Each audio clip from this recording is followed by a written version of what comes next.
എൻ്റെ എല്ലാ പ്രിയപ്പെട്ട കൂട്ടുകാർക്കും നമ്മുടെ പുതിയ വീഡിയോയിലേക്ക് സ്വാഗതം. ഇന്നത്തെ നമ്മുടെ വീഡിയോ എൻ്റെ കൂട്ടുകാർക്ക് വളരെ തന്നെ യൂസ്ഫുള്ളാണ്. ഇപ്പോൾ നമ്മുടെ വീഡിയോസൊക്കെ കണ്ടിട്ട് കാറ്ററിംഗ് യൂണിറ്റൊക്കെ തുടങ്ങിയ എൻ്റെ കൂട്ടുകാർക്ക് ഈ ഒരു വീഡിയോ വളരെ തന്നെ ഉപകാരപ്രദമായിരിക്കും. നമ്മളിതിലേക്ക് സോഡാപ്പൊടി ചേർക്കുന്നില്ല, ഈസ്റ്റ് ചേർക്കുന്നില്ല, ഉഴുന്നമാവ് ചേർക്കുന്നില്ല. എങ്കിലും കഴിക്കാൻ നല്ല സ്വാദാണ്. അതുപോലെ നല്ല ഫ്ലഫി ആയിട്ടാണ് കേട്ടോ പൊങ്ങി വീർത്ത് വരുന്നത്. അപ്പൊ നോക്കാം എങ്ങനെയാണ് ഈ ഒരു ക്രിസ്പി പഴംപൊരി തയ്യാറാക്കി എടുക്കുന്നതെന്ന്. വീഡിയോ കാണുമ്പോൾ നിങ്ങൾക്ക് ഇഷ്ടപ്പെടുവാണെങ്കിൽ നിങ്ങളുടെ വിലയേറിയ ലൈക്കിൽ തരാൻ മറക്കരുത് കേട്ടോ കൂട്ടുകാരെ. അതുപോലെ വീഡിയോ കണ്ടുകൊണ്ടിരിക്കുമ്പോൾ തന്നെ നിങ്ങളുടെ വിലയേറിയ അഭിപ്രായങ്ങൾ കമന്റ്സ് ആയിട്ട് അറിയിക്കാനും മറക്കരുത്. അപ്പൊ നോക്കാം എങ്ങനെയാണ് ഈ ഒരു ക്രിസ്പി പഴംപൊരി തയ്യാറാക്കി എടുക്കുന്നതെന്ന് നമ്മുടെ വീഡിയോയിൽ കൂടെ നമുക്ക് കണ്ടു നോക്കാം.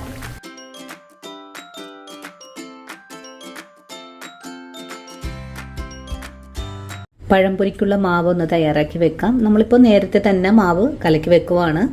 എടുത്തു വെച്ചിട്ടുള്ള ബൗളിലേക്ക് 1 കപ്പ് അളവില് മൈദപ്പൊടിയാണ് ആദ്യം ഇട്ട് കൊടുക്കുന്നത്. 4 പഴം പൊരിച്ചെടുക്കാനുള്ള ഒരു അളവാണ് കേട്ടോ കാണിച്ചു തരുന്നത്. ഇനി ഇതിലേക്ക് നമുക്ക് വേണ്ടത് വറുത്ത അരിപ്പൊടിയാണ്. ഇതിപ്പോ ഒരു 1/2 കപ്പാണ് എടുത്തിട്ടുള്ളത്. 1 കപ്പ് മൈദയും 1/2 കപ്പ് വറുത്തരിപ്പൊടിയുമാണ് എടുത്തിട്ടുള്ളത്. ആവശ്യത്തിന് ഉപ്പ് ചേർത്തിട്ടുണ്ട്. ഉപ്പ് ചേർത്ത് കഴിഞ്ഞാൽ ഒരു 2 സ്പൂൺ അളവില് പഞ്ചസാര കൂടെ ചേർക്കാം. പഞ്ചസാരയൊക്കെ ചേർക്കുമ്പോൾ നിങ്ങളുടെ ഇഷ്ടത്തിനനുസരിച്ചുള്ള പഞ്ചസാര ചേർക്കാവുന്നതാണ്. ഇനിയിപ്പോൾ നമ്മൾ ഇതിലേക്ക് ഈസ്റ്റ് ചേർക്കുന്നില്ല, അതുപോലെ തന്നെ സോഡാപ്പൊടി ചേർക്കുന്നില്ല, അതുപോലെ ഉഴുന്നമാവും ചേർക്കുന്നില്ല. പകരമായിട്ട് നമ്മൾ ചേർക്കാൻ പോകുന്നതാണ് 1/4 കപ്പ് തൈരാണ്. തൈര് ചേർക്കുമ്പോഴാണ് നമ്മുടെ പഴംപൊരി നല്ല ഫ്ലഫി ആയിട്ട് തന്നെ വീർത്ത് വരുന്നത്. ഇനി നമുക്കിതിലേക്ക് 1 നുള്ള് വാനില എസൻസ് കൂടെ ഒഴിച്ചു കൊടുക്കാം. നിങ്ങൾക്ക് ഇതിന് പകരമായിട്ട് ഏലക്കപ്പൊടി ചേർക്കാവുന്നതാണ്. ഇനി നമ്മുടെ പഴംപൊരിക്ക് ഒരു നല്ല കളറൊക്കെ കിട്ടുന്നതിനായിട്ട് 1 നുള്ള് മഞ്ഞൾപ്പൊടി ചേർക്കാം. ഇനി മാവ് കുഴച്ചെടുക്കുന്നതിനായിട്ട് 1/2 കപ്പ് വെള്ളം ഒഴിച്ചു കൊടുക്കാം. വെള്ളം ഒഴിച്ചു കൊടുക്കുമ്പോൾ ഒറ്റയടിക്ക് തന്നെ ചേർക്കാതെ കുറേശ്ശെ ഒഴിച്ചു കൊടുത്ത് നമുക്കിതൊന്ന് മിക്സ് ചെയ്തെടുക്കാം. 1/2 കപ്പ് വെള്ളം ഒഴിച്ച് കൊടുത്തപ്പോഴേക്കും നല്ല കട്ടിയായിട്ടാണ് മാവിരിക്കുന്നത്. 1/2 കപ്പ് വെള്ളം കൂടെ ഒഴിച്ചു കൊടുക്കുവാണ്. അപ്പോൾ നമ്മൾ 1 കപ്പ് വെള്ളമാണ് ഇതിലേക്ക് ഒഴിച്ചു കൊടുത്തിട്ടുള്ളത്. ഇനി കട്ടകളൊന്നും ഇല്ലാതെ നല്ല പോലെ ഒന്ന് മിക്സ് ചെയ്തെടുക്കാം. മാവ് കുഴച്ച് അപ്പം തന്നെ ഉണ്ടാക്കാനാണെങ്കിൽ ഫ്ലഫി ആയിട്ട് വീർത്ത് കിട്ടുന്നതിനായിട്ട് ഇതിലേക്ക് നിങ്ങൾക്ക് സോഡാപ്പൊടി ചേർക്കാവുന്നതാണ്. ഞാനിപ്പോൾ ഒന്ന് റെസ്റ്റ് ചെയ്യാൻ വെച്ചതിന് ശേഷമാണ് പഴംപൊരി ഉണ്ടാക്കാൻ പോകുന്നത്.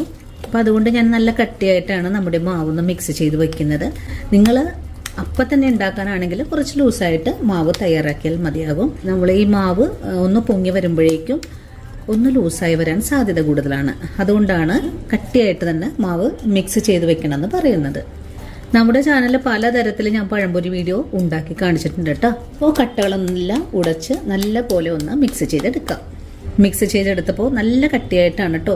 ഇത്രയും കട്ടിയുടെ ആവശ്യമില്ല. ഞാനിതിലേക്ക് 1 സ്പൂൺ അളവിൽ കൂടെ വെള്ളം ഒഴിച്ചു കൊടുക്കുന്നുണ്ട്. കൂടുതൽ അളവിൽ അരിപ്പൊടി ചേർത്തിട്ടുള്ളത് കൊണ്ടാണ് ഇത്രയും വെള്ളം ആവശ്യമായി വന്നിട്ടുള്ളത്. നിങ്ങൾക്ക് മൈദ മാത്രമാണ് നിങ്ങൾ ചെയ്യുന്നതെങ്കിൽ ഈ 1 കപ്പ് വെള്ളം തന്നെ മതിയാകും. ഈ ഒരു സമയത്ത് നമ്മുടെ മാവ് നല്ലൊരു പാകത്തിലാണ് കേട്ടോ ആയി വന്നിട്ടുള്ളത്. ഇതേ ഒരു കൺസിസ്റ്റൻസിയിലാണ് നമുക്ക് മാവ് ആവശ്യമായിട്ടുള്ളത്. കണ്ടോ, ഒരു തരി പോലും കട്ടകളൊന്നും ഇല്ലാതെ ഒരു പെർഫെക്റ്റ് മാവായിട്ട് നമുക്കിവിടെ കിട്ടിയിട്ടുണ്ട്. ഇനിയിപ്പോൾ ഇതൊന്ന് റെസ്റ്റ് ചെയ്യാനായിട്ട് മൂടി വെച്ച് കൊടുക്കാം. ഞാനിപ്പോൾ ഒരു 2 മണിക്കൂറോളം മാവൊന്ന് റെസ്റ്റ് ചെയ്യാനായിട്ട് മൂടി വെച്ച് കൊടുക്കുവാണ്. ഒരു 2 മണിക്കൂറിന് ശേഷമാണ് നമ്മൾ പഴംപൊരി ഉണ്ടാക്കാൻ പോകുന്നത്. അപ്പോൾ നമ്മൾ പഴംപൊരിയൊക്കെ നമ്മുടെ കുട്ടികൾക്ക് സ്കൂളിൽ നിന്നൊക്കെ വരുന്ന ആ ഒരു പാകമാകുമ്പോൾ ഒരു 12 മണിയാകുമ്പോൾ തന്നെ ഈ ഒരു മാവ് മിക്സ് ചെയ്ത് വെക്കാവുന്നതാണ്. പിന്നെ വൈകിട്ടല്ലേ നമ്മൾ പഴംപൊരി തയ്യാറാക്കൂ. അപ്പോൾ ഇതൊന്ന് പൊങ്ങി വരട്ടെ. ആ സമയം കൊണ്ട് മറ്റുള്ള ജോലികളൊക്കെ നമുക്ക് ചെയ്ത് തീർക്കാം. പഴംപൊരിയുടെ മാവ് നമ്മൾ മിക്സ് ചെയ്ത് വെച്ച് കഴിഞ്ഞാൽ പിന്നെ നമുക്ക് ആവശ്യമായിട്ടുള്ളത് പഴമാണ്, ഏത്തപ്പഴം. ഇതുപോലെ അധികം പഴുപ്പെത്താത്ത പഴം വേണം നമുക്ക് എടുക്കാനായിട്ട്. ഇതിപ്പോൾ ആവശ്യത്തിന് പഴുപ്പുണ്ട്, അതുപോലെ ഓവറായിട്ടൊന്നും പഴുത്തിട്ടില്ല. ഈ ഒരു രീതിയിലുള്ള പഴം വെച്ച് തയ്യാറാക്കുമ്പോൾ നമ്മൾ തയ്യാറാക്കുന്ന പഴംപൊരിയിൽ അധികം ഒന്നും എണ്ണ കുടിക്കില്ല. പഴുത്ത പഴം വെച്ച് ചെയ്യുമ്പോൾ ധാരാളം എണ്ണ കുടിക്കും കേട്ടോ. അതുപോലെ നമുക്ക് ഈ പഴം ഒരു 4 പീസുകളായിട്ട് വേണം കേട്ടോ കട്ട് ചെയ്തെടുക്കാനായിട്ട്. തിന്നായിട്ട് കട്ട് ചെയ്തെടുക്കുമ്പോഴാണ് അത് കഴിക്കാനും നല്ല സ്വാദുണ്ടാകുന്നത്. നമ്മളിപ്പോൾ മാവ് കലക്കി വെച്ചിട്ട് ഒരു 2 മണിക്കൂറായിട്ടുണ്ട്. നമ്മുടെ മാവ് ഈ ഒരു രീതിയിൽ തന്നെയാണ് ഇപ്പോഴും ഇരിക്കുന്നത്. കണ്ടല്ലോ, അധികം ഫ്ലഫി ആയിട്ടൊന്നും പൊങ്ങി വീർത്തിട്ടൊന്നുമില്ല. ഇതേ ഒരു പാകത്തിൽ തന്നെയാണ് ഇവിടെ ആയി വന്നിട്ടുള്ളത്. ഇനി നമുക്കിതൊന്ന് മിക്സ് ചെയ്ത് നോക്കിയാലോ. മാവൊന്ന് മിക്സ് ചെയ്തിട്ടുണ്ട്. ഈ ഒരു സമയത്തും കട്ടിയായിട്ട് തന്നെയാണ് ഇരിക്കുന്നത്. ഇനിയിപ്പോൾ ഉടൻ തന്നെ നമുക്ക് പഴം പൊരിച്ചു തുടങ്ങാം. ഇതുപോലെ മാവ് ഒഴിച്ചു കൊടുക്കുമ്പോൾ റിബൺ പോലെ മുറിഞ്ഞ് വീഴുന്നതാണ് കേട്ടോ കറക്റ്റായിട്ടുള്ള പാകം. അതുപോലെ ലൂസായിട്ട് ഇങ്ങനെ വീഴുവാണെങ്കിൽ മാവ് വളരെ വെള്ളം കൂടുതലാണ് കേട്ടോ. ഇത്രയും കട്ടിയാണ് നമുക്ക് ആവശ്യമായിട്ടുള്ളത്. ഇതാണ് പഴംപൊരിയുടെ യഥാർത്ഥ മാവിൻ്റെ കണക്ക്. പഴവിടെ തോൽ ഉരിഞ്ഞെടുത്തിട്ടുണ്ട്. നമുക്ക് ഈ പഴമൊന്ന് കട്ട് ചെയ്തെടുക്കാം. ഇതേപോലെ തിന്നായിട്ട് വേണം കട്ട് ചെയ്തെടുക്കാനായിട്ട്. ഞാനിവിടെ 5 പീസായിട്ടാണ് കേട്ടോ കട്ട് ചെയ്തെടുത്തിട്ടുള്ളത്. വളരെ തിന്നാണ് കേട്ടോ, റിബൺ മാതിരി കട്ട് ചെയ്തെടുത്തിട്ടുണ്ട്. അടുത്തത് നമുക്കിതുപോലെ തന്നെ എല്ലാം പഴവും കട്ട് ചെയ്തെടുക്കാം. നിങ്ങളിത് വിൽപ്പനയ്ക്ക് വേണ്ടിയിട്ട് ചെയ്യുവാണെങ്കിൽ നിങ്ങൾക്കൊരു 12-10 രൂപ അങ്ങനെ ആ ഒരു റേറ്റിൽ കൊടുക്കാവുന്നതാണ്. അങ്ങനെ നമ്മുടെ പഴം ഈ ഒരു രീതിയിൽ നല്ല തിന്നായിട്ട് തന്നെ ഞാനിവിടെ കട്ട് ചെയ്തെടുത്തിട്ടുണ്ട്. ഇനി നമുക്ക് പഴം പൊരിച്ചു തുടങ്ങാം. ഇതിനായിട്ട് ഒരു പാൻ അടുപ്പിലേക്ക് വെച്ചിട്ടുണ്ട്. നീളത്തിലുള്ള പഴംപൊരി ആയതുകൊണ്ടാണ് ഞാൻ ഇതുപോലുള്ളൊരു പാൻ എടുത്തിട്ടുള്ളത്. ഇപ്പോൾ പൊരിച്ചെടുക്കുന്ന പലഹാരങ്ങൾ തയ്യാറാക്കേണ്ടത് അയൺ പാനിൽ വെച്ചിട്ടാണ്. അപ്പോഴാണ് ആ ഒരു ചൂട് കറക്റ്റായിട്ട് നമുക്ക് കിട്ടുന്നതും. ചട്ടി ഇപ്പോൾ നല്ലപോലെ ചൂടായി വന്നിട്ട് ഇനി നമുക്ക് ഈ പാനിലേക്ക് വറുത്തെടുക്കാൻ ആവശ്യമായ വെളിച്ചെണ്ണ ഒഴിച്ചു കൊടുക്കാം. വെളിച്ചെണ്ണയോ ഓയിലോ എന്ത് വേണമെങ്കിലും നിങ്ങളുടെ ഇഷ്ടത്തിനനുസരിച്ച് ഒഴിച്ചു കൊടുക്കാവുന്നതാണ്. അങ്ങനെ ഇപ്പോൾ എണ്ണ നല്ലപോലെ തിളച്ചു തുടങ്ങിയിട്ടുണ്ട്. ഇനി നമുക്ക് ഫ്ലെയിം ഒന്ന് കുറച്ച് വെച്ച് കൊടുക്കാം. ഇനി നമുക്ക് ഓരോ പഴവും മാവിലേക്ക് മുക്കിയതിന് ശേഷം എണ്ണയിലേക്ക് ഇട്ട് കൊടുക്കാം. മാവ് ഇങ്ങനെ മുക്കിയതിന് ശേഷം നമുക്ക് ഇതേ പാത്രത്തിൽ തന്നെ വെച്ച് ഇതുപോലെ ഒന്ന് കുട്ടി ഇങ്ങനെ വടിച്ചെടുക്കാം. അതിനുശേഷമായിരിക്കണം എണ്ണയിലേക്ക് ഇട്ട് കൊടുക്കേണ്ടത്. അങ്ങനെ ആദ്യ ബാച്ച് എണ്ണയിലേക്ക് ഇട്ട് കൊടുത്തിട്ടുണ്ട്. പഴംപൊരി നമുക്കിനി മറിച്ചിട്ട് കൊടുക്കാം. ഒരു ഭാഗമൊക്കെ നല്ല വീർപ്പായിട്ട് കിട്ടിയിട്ടുണ്ട്. അങ്ങനെ നമ്മൾ ഇപ്പോൾ പഴംപൊരി ഒന്ന് മറിച്ചിട്ട് കൊടുത്തിട്ടുണ്ട്. നല്ല ഫ്ലഫി ആയിട്ട് തന്നെയാണ് നമുക്കിവിടെ വീർത്ത് കിട്ടിയിട്ടുള്ളത്.